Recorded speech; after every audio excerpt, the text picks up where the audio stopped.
I'm here, River Terrace, with the Schoolboys. What's up? What's up, DC? How y'all doing? Hey, see. All right, introduce yourself for the people. I'm Stefan Baseface, Woodland Senior Bay, second bass player to the Schoolboys, father brother James Foster. Hello everyone, Kevin Carter, also known as the Professor. I played guitar, played saxophone, and sung with the Schoolboys. Good morning, DC. This EB, guitar player, lead rapper, lead singer for the Schoolboys. What's up, DC? My name is Rodney. They call me 6'6". I'm one of the original keyboard players. And I want to give a shout out for my man Bleak and Jiggy, aka RT. It's not with us anymore, but they rest in peace. Rest in peace. Already. All right, that's what's up. Give us a history of the Schoolboys. Well, the Schoolboys started right here in River Terrace. This is our point of origin in 1978. Okay, we began playing. The original members were myself, Eric, James Foster, Joe Thomas, and Donald Smith, who's now, as Rodney says, gone on. Yes, we grew up here. This area was predominantly middle class, working class neighborhood, and we all enjoyed spending time here, playing basketball here. I actually did some fishing here. So this was River Terrace. We love this place, and this is our home. Yeah, I dated here. Yeah, Eric dated and made baby here. Back then, every go-go group had their own area, their own following. Mm-hmm.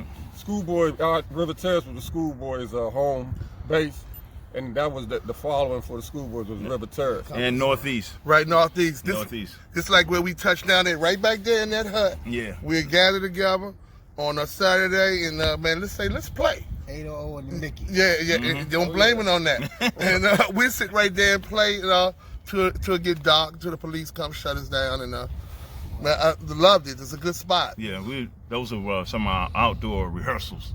Yeah, You know? outdoor rehearsals, you know. Just trying our chops out, you know. Seeing how the crowd would take us, and they embrace us pretty well. Well, who actually put the band together, and what year was it? The band was actually sort of, it was a mixture of, we already had a band. That was pre-Schoolboys. Right. Which was me and James Foster and Donald Smith. Then Joe Thomas came, and Joe Thomas brought Eric. But that band wasn't the Schoolboys. That band was, I forget the name, I think it was Funk Connection. When Joe and Eric came, we decided to change the name. So we pondered and came up with the name. Matter of fact, Joe came up with the name the Schoolboys. Yeah. And that's how we became officially the Schoolboys. And I think that's when I started to do my thing, you know, as out front person, you know, as far as material and music, and I got a chance to work a little bit on that. So that's where all that started at, you know, from the jump. All right, what was some of the venues y'all performed at? The Club LeBaron, Washington Coliseum before they closed that down. Howard Theater. Howard Theater. Oh yeah, how can you forget the Howard Theater? Cherries. What's the other one? Did we do the Magarwood? K-Wood? K-Wood. Yeah, Haywood. Man, there's a lot of spots, man. It's hard. We did, what's the school up here that we played with Trouble? And we did T.C. Williams. We did the Virginia circuit. And we did the country circuit. Nanny Lee? Down in Waldorf. Waldorf, what's the Waldorf Moonlight circuit? Inn. Moonlight Inn. Yeah, we did all that. The back. It was two down that way. Moonlight Robinson's Barn. Yeah. Yeah, we did a lot of stuff. Yeah. Back then, to get outside the city and play was the thing, because you get a whole new set of people and a whole new crowd you can reach. And every chance we got to get out there, we done it. And people don't know that we were one of the first DC go-go bands to start playing in Virginia. We hit Virginia hard. Yeah, we hit Virginia all the hard. Virginia rec centers, the Northern Virginia rec centers. Manassas. My first show with y'all. In Virginia, Yeah. in Virginia.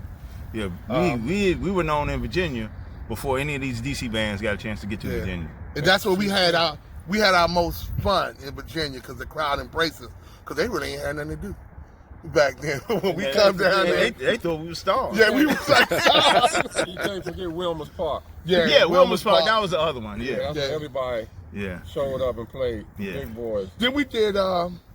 We started doing Maryland University with EU, Bowie State. State. Yeah, so back then we were starting to grow then, because we got attached to like EU and Red Essence. You know, started getting attached to that circuit, and we was on our way after that. Okay, all right. So who was some of your rivalries back then? I think our biggest rivalry was Rare Essence, because we sort of like competed for the same crowd. I think, as Rodney had mentioned earlier, that bands were sort of localized. So we had pretty much had Northeast basically on lockdown, and Rare Essence probably had Southeast on lockdown. I think Experience and Limb was in Southwest at that time. Trouble was, I think they were in Maryland. Yeah, Troubles in Maryland. Yeah, but Connection. They was up northwest. okay. What's So up? Peacemakers. yeah, they were Northwest. Yeah, And what's the 48? Mass Extinction came out. Gerald Yeah. and them. But West Mob. those were, I think, on this side of the river, Rare Essence and the Schoolboys we were rivalries. Now I don't know what's going on Northwest. Maybe Peacemakers and Mass Extinction Mass were. Extinction. Yeah, actually, I think it was that. That's what it was. Yeah, I think it was that. Yeah, but that was our Petworth. biggest rival. Yeah, and then Petworth come along Okay. and Class Band. Well, Petworth was over here, but they were like on our decline, didn't they? Were starting over to Anacostia, didn't they? Yeah. Yeah. Okay. What was the Schoolboys roll call? Explain that to us. Well, Schoolboys Roll Call was something I had to come up with because I went to Spingarn right over the river here, and every Monday I get to school, and me and the drummer went there, and the trombone player, percussion player went there. So all the girls would run up to me and ask me about when y'all playing or where y'all playing. So I just came up with the idea of just getting a roll call book because we are in school. So every Monday, the girls would come up and say, "Can I sign the book?" And I let them sign the book. And then when we played Friday night, I would call their names off from the book because I couldn't remember all those names. And that's how that came about. So, like, I walk through the school, lunchtime, I sit down in the cafeteria, they come up, sign the book. And that's how that got started. What kind of grooves y'all was playing at that time? Original grooves, I'm quite sure. But y'all never made a album or anything like that? Actually, we got an album worth of music. The thing was, the record back then was kind of hard for a band of our caliber at the time, because we wasn't like on where Essence had connection, Trouble Funk had connections, Chuck Brown had connections. We didn't have the same connections that they had at that time. Mm-hmm. But the music we had, we Yeah. just didn't have a place to record. The recording wasn't as like it is now. Yeah. Where everybody has a practice laptop. studio. People have studios you go into to practice. It wasn't like that back then. We was Yeah. practicing in basements. Everything was analog. It's not Yeah. digital like it is now. Yeah. So it was recording, but you had to have some money, like Trouble and Essence and EU, to do some recording. But they was the only three that had records out back then. Because Trouble had E-flat Boogie, Essence had Body Moves, EU had EU Freeze, Yeah. Rock your butt. Rock Your Butt. and what's the other one they had? That was it that I heard from them so far. And then you had Reds and the Boys. I don't think they recorded. Yes, they did. Rock Your Body. Okay. Moving the groove. Moving Groove, yeah. Okay. Well, they were later. Later. They were still later Yeah. after us Yeah. because he was playing with Essence at the time. Yeah. But the thing was, we just didn't have the connect Yeah. to get recorded. But material, we have a lot of that. Okay. And during that time, it was basically Rio, too. Yeah, it's Yeah. basically real. Yeah, and we just didn't have that connect at the time. Okay, let me ask you this. What do y'all think about go-go today compared to yesterday? Well, to me, Go-Go today is more social media. Back then, you know, everything was on posters. You knew where everybody was playing, and the Go-Go stay. You could go to like 6 in the morning. Now it's watered down for all the time because there's so much these youngsters Cutting up. cutting up. But you know, you had shows that like you had 3 bands or 4 bands at a show. You know, you had Trouble, Essence, Schoolboys, Peacemakers, and it would just switch around. But now it's like separate venues. I guess to keep the violence, I guess to keep it down. Well, The neighborhood separate. the music of it all is changed. It's Definitely. going through Right. it's going through changes. I mean, from old school go-go to bounce beats to some of this new fusion stuff. I don't know what they really want to call it, but it's all a part of it.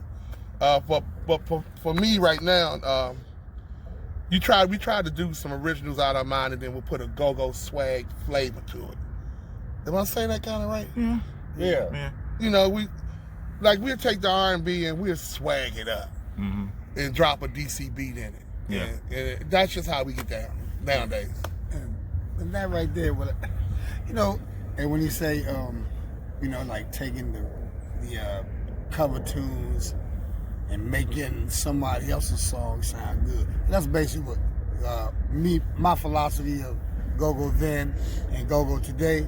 Go-Go then were originals. You came up with your own. We might play one song of somebody else's, and the rest of the night is ours. Yeah. Now Go-Go is. I was incarcerated, and I came home before I left. It was original. When I came home, everybody and their mother in the band because they're playing cover tunes. Now all those people that was on the other side of the rope are playing in the groups now, but just playing cover tunes. You got groups now that don't even rehearsal. They just learn a song and text you the song and tell you come to the show knowing it. Back then we rehearsed, made our own stuff up, our own hooks, our own lyrics. Yeah. Now it's just turn the radio on and learn this, and I'll meet you at the show. Yeah. And then throw some swag to it. And which hurt is what to me is hurting us because you can't get nothing on the radio because they can't play somebody else's. You playing somebody else's song. No originality. Yeah. You playing somebody else's song and talking about why you ain't play us on the radio. Well, the difference between then and now to me is the craftsmanship and skillmanship of the musicians. That's right. You don't have musicians anymore. That's right. They'll get on the keyboard, they'll make a beat up, and they'll play 2 or 3 notes. And, Sample it. Yeah, sample it. And loop it. Yeah, but back then, we actually had to sit there. You had to learn your instrument. That's they don't right. know the instrument now. That's You right. had to learn your instrument, and then you had to learn, if you're going to learn something. Everybody grew up playing other people's music, but you had to learn it by ear. Yeah. You know, you had to sit there and learn what that guitar player was doing, which makes you a better guitar player or a horn player or whatever instrument that you That's right. choose to do. Okay, 'cause you put the time But in. nowadays, the music is not in school. You don't have a lot of music in school, and the musicianship is really gone down. That's why a lot of times I can't. I really dislike hearing the current state of go-go because it's so watered down, it's so elementary. There's no chord structure, nothing to it.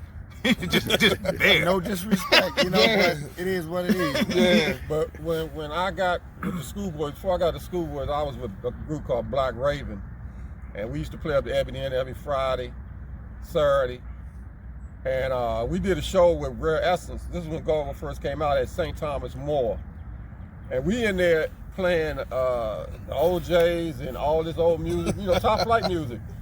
But when Essence came on, this when Go-Go first came out, all I heard was something like lightning, something boom, and the whole St. Thomas More. I mean, they was coming in there like roaches. They was coming through windows, they was breaking the doors down, and I looked at Frog, who used to sing with EU. I said, Frog, we gotta get with this. We gotta get with this, because this ain't hidden. So a friend of mine knew Joe, the drummer's girlfriend at UDC, and he was telling me that Schoolboy's looking for a keyboard player. So that's how we hooked up, and I hooked up with Eric. So that was my story with getting them. I ain't mad because this Go-Go was taking off then. Yeah. But then we was writing music back then. You would write your own music. Yeah. Everybody was skilled on the instrument. You didn't have people, and people had value. You look at a go-go band now, I ain't trying to be funny, but it's 12 people up there on stage. You know, what all of them are doing, I don't know. I have not a clue. Somebody just standing up there shaking a tambourine. Backup cowbell Yeah, player. No, I'm a backup cowbell player. Backup cowbell player. But in our times we was growing up, I mean, you may have play had, instrument. you gotta play an What instrument. was 5 of us? What, 5 or 6? Five or of us? 6, and if you're a big band, it's 8, but y'all got horns. Right, you got You home. know, but nowadays it's 12 people on stage and 2 keyboards, and a drummer, and a Congo player. Yeah, no disrespect. And the tambourine player. Well, that's one of the 12 people. Yeah. And I do want to give honors to these brothers here because through them, I became a real bass player because I went on from them to start for me. Actually, this is a Familiar Faces original keyboard, so he played with Familiar Faces before me. Rucker was the bass player, and then Hollywood, and then me. I the one played longer, I came into the band and pretty much deal with the financial. Like, man, shoot, I was paying the band $100 for band practice. So, you know, Then I came. and the Earth came. And through these guys here, man, I got with Chuck Brown. I'm on the Misty's album. I played the upright bass with Eva Cassidy and Chuck Brown did the trio, and I'm playing the bass on that album. The Misty's with Chuck Brown, from Chuck Brown to Lil Benny, Reyes's Legends, Familiar Faces Again, etc. But it's these guys right here that put me out here, man. And I just want to give honors to these brothers right here, because if it wasn't for them, wouldn't be no me, man. Bass face. But get on Stefan's point. This brother here, he wild. When I first met Steph through Eric, and Stefan was carrying his bass in a case with an amp in it. The case had the amp in it. So that's when he was getting with us. 79. Yeah, that's when I went and got him, man.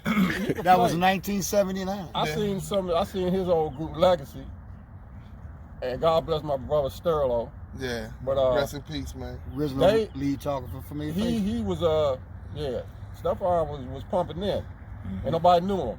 Till Eric knew him. I knew him. I'm the one Eric that tried to help him get started. He saw me playing in the alley. By getting with Stefan, now that Stefan is Bass like face. Marcus Miller, I done learned a lot from just playing with Stefan. See how to Because he's a musician that he knows what it sounds like, and he knows what the music's supposed to sound like, because he grew up after we left. He stayed. Yeah. And he stayed out there. He getting his craft together and Stay relevant. yeah. So my hats off to you, son. You did Yep. well. yep. All right. Okay. we learn a lot from each other. But to keep staying in the game, he's still in the game. That's why we are doing this right now, him and Eric. Yeah, matter of fact, I'm back playing with him now. And outside of that, Go ahead, Steph. them dudes that became brothers, and Jiggy, man, and Bleak, and, you know, rest in peace, man. These guys like really became my brothers, man. We were like really tight.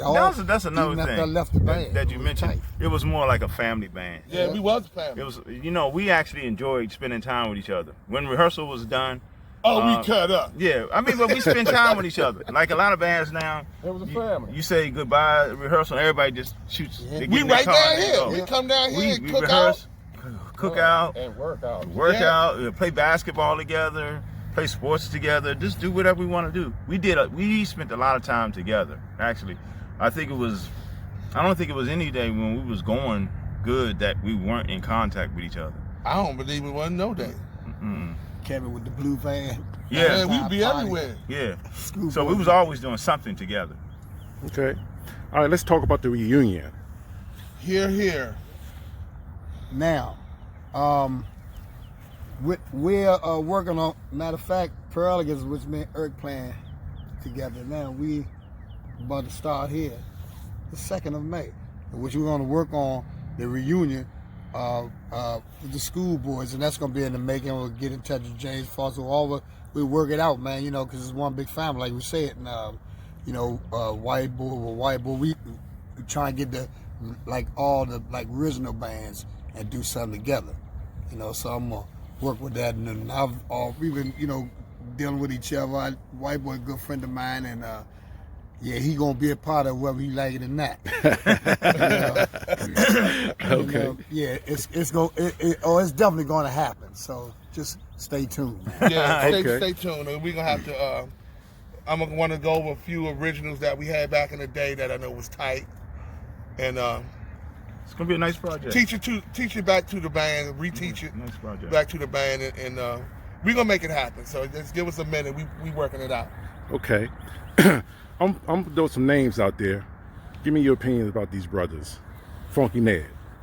Oh, a good friend and probably one of the best bass players that walked this earth, man. But I'm on your butt, boy. That's my man. A bad Joe. Can't take nothing away from him. He said Chuck put the foot in, he put the foot into the house, but Ned built the house, man. All He right. built the house. Sandy. Sandy was the lead singer and guitar player for the Peacemakers. Got a lot of respect for their brother. Always did. Seemed to be the coolest dude on stage. Could sing, could play the guitar. I just admired the way he just approached his profession. Cool dude. Tino. Tino. What can I say about Tino? My man Tino just to rock me out, had me mesmerized at the Howard Theater back in the day when I was like 18, 17 years old. And I say, man, I like how he play because he's like putting in a whole lot of work and you can really hear his drive. And so that's who I basically, practice on, and I really wind up doing his tribute. And I practice with a lot of white boy That was stuff hot. too. And I admire white boy too from Red Essence. He got tone that's impeccable tone. And I'm still trying to work that one out right now. But for the most part, it was Tino. That's my man. Rest in peace. Godfather. Well, Godfather, basically Essence keyboard section. Period. Godfather, Marky, and Scotty, they play keyboards the way it's supposed to be played now. Because, all three of them, it's not, they play keyboards, but you hear each keyboard. You don't, they in sync. You don't hear just one keyboard playing the same thing. That's what Essence brought, that's what Godfather, and all them brought. They made the keyboards what they are today. Now, every group now has 2, maybe 3 keyboard players. But everybody doesn't play the way you're supposed to use 3 keyboard players because everybody's playing the same thing. But when Godfather and Marky and Scotty were playing, you could listen to the album and you can hear all 3 parts. Yeah, like an And orchestra. like an orchestra, like each was doing. That's what I got from them and Godfather and them. They set the mark Yeah, for keyboard players, period. yeah, hands They set down. the mark for Hands how down. keyboards are supposed to sound And go-go. in go-go. And to this day, it's like it's getting back there, but it wasn't like when Essence was playing it, All right. I'd like to thank y'all brothers for coming out, blessing me with this interview. Yeah, thank you for coming out. Yeah, thank you for coming. Yeah. Family for life. All right, and that's a wrap. Peace. Mhm. Peace. Peace.